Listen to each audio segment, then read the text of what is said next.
धर्मराज जी की कहानी। धर्मराज की कहानी अनेक अवसरों पर सुनी जाती है।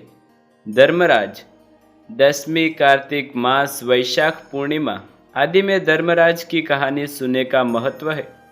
धर्मराज की कहानी को विशेष फलदायी माना गया है।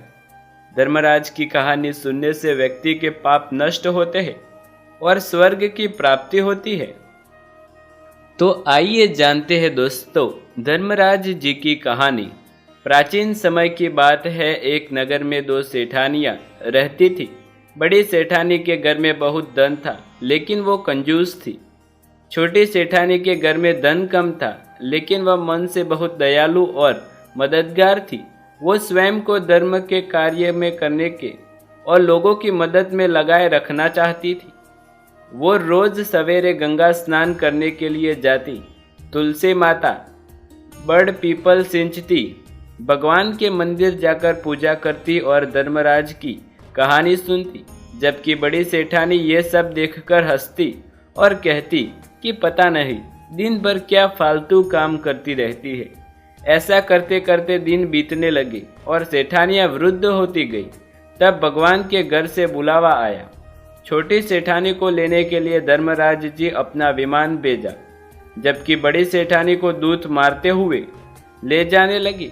रास्ते में बड़ी सेठानी ने कहा कि मुझे भूख लगी है। तब दूत बोले कि यदि तुमने जीवन में किसी को खाना खिलाया होगा तभी तुम्हें खाना मिलेगा। थोड़ी देर बाद उसे फिर से कहा कि मुझे प्यास लगी है। तब दूत बोले कि यदि तुमने जीवन में किसी को पानी पिलाया होगा तभी तुम्हें पानी मिलेगा। रास्ते में उसके कांटे चुभने लगे और तेज गर्मी पड़ने लगी, लेकिन दूत उसे घसीटते हुए ले गए। अब बड़ी सेठानी बहुत पछताने लगी कि मेरे पास सब कुछ होते हुए भी दान धर्म नहीं किया। इतनी देर में धर्मराज जी का दरबार आ गया।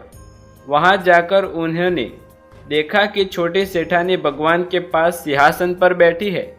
उधर बड़ी सेठानी को तपते हुए कुंड में डाल दिया गया।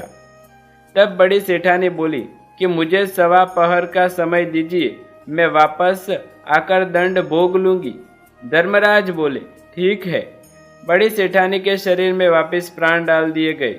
धरती पर आते ही उसने पंडितों को बुलाकर धर्मराज की कहानी सुनी और तब तरह के दान धर्म किए। इतने में समय पूरा हो गया। अब की बार बड़ी सेठानी को लेने धर्मराज जी का विमान आया। सवा पहर के दान धर्म और धर्मराज की कहानी सुनने से बड़ी सेठानी को स्वर्गवास की प्राप्ति हुई। धर्मराज जी ने जैसी कृपा सेठानी पर की वैसी सब पर करना।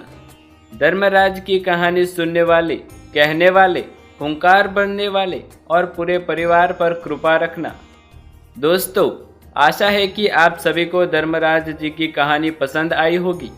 ऐसे ही वीडियो देखने के लिए हमारे चैनल को सब्सक्राइब करें। मिलते हैं अगले वीडियो में। धन्यवाद।